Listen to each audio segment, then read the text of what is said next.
All right, so anyone out there follow tennis? Or current events. Well, this is going to be right up your alley. Yeah, this is a deep dive into a fascinating story. Exactly, a deep dive. And it's about two young Russian tennis players, Mirra Andreeva and Diana Shnaider. Who, by the way, are absolutely crushing it on the court. Crushing it. And get this, they're getting some of Russia's highest honors from Vladimir Putin himself. No less. We're talking like the Order of Friendship. Yeah. And other major nominations. But here's the thing. Here's where it gets interesting. They're competing internationally under a neutral flag because of, well, everything going on. Right. So it begs the question, what does this say about, the whole intersection of sports and politics and national pride? Yeah, how do those things all play together? It's a good question. It really is. And to get a full grasp on this, we need to understand just how significant these awards are in Russia.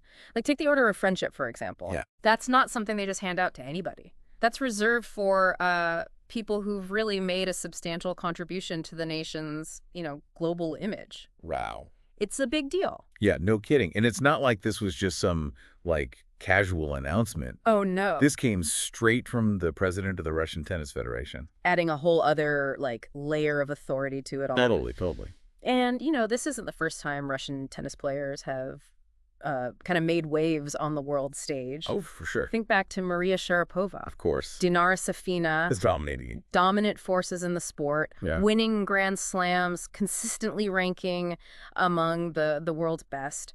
And their success went beyond the sport itself. I mean, they became symbols of national pride for Russia. Right. And it makes you wonder, could Andreeva and Shnaider be on a similar trajectory? It's certainly possible. I mean, they're already climbing the ranks at an impressive pace. Yeah, for real. Shnaider's currently 13th. Andreeva's 16th in the WTA rankings. And for those of us who don't follow tennis super closely, can you just quickly explain what that means? Sure. So the WTA rankings, that's like the global pecking order of women's professional tennis. Okay. Their positions are based on their performance throughout the year. So to be that high up at their age, Yeah. that's huge. Especially for Andreeva. She's only 17, right? 17. And she's already beaten some of the top players in the world. Arina Sabalenka, Karolina Pliskova. Big names. Those are big wins. Huge. And then there's Shnaider's recent singles victory, the WTA tournament in Hong Kong. That's a significant win. Shows she's a real force to be reckoned with. Yeah. They both have incredible potential. And it makes you think, how do you think these awards might impact their motivation or other aspiring athletes in Russia?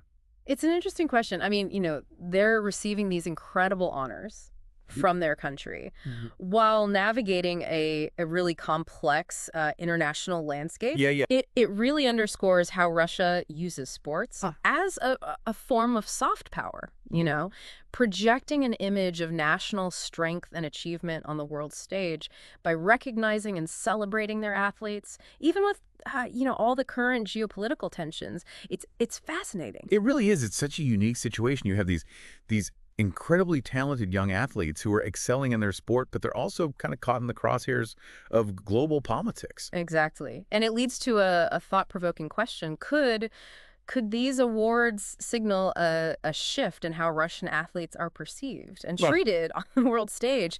Could this be a way for Russia to regain some international goodwill through, the accomplishments of its athletes? That's a great question. It's definitely something to keep an eye on. For sure. Andreeva and Shnaider, their journey is just beginning. I mean, their story's far from over. Not even close. It'll be interesting to see how their careers unfold and what kind of impact they have both on and off the court. Couldn't agree more. It's going to be fascinating to watch. Definitely. Really is. Well, that's our deep dive for today. Thanks for joining us. And we'll catch you next time. See you then.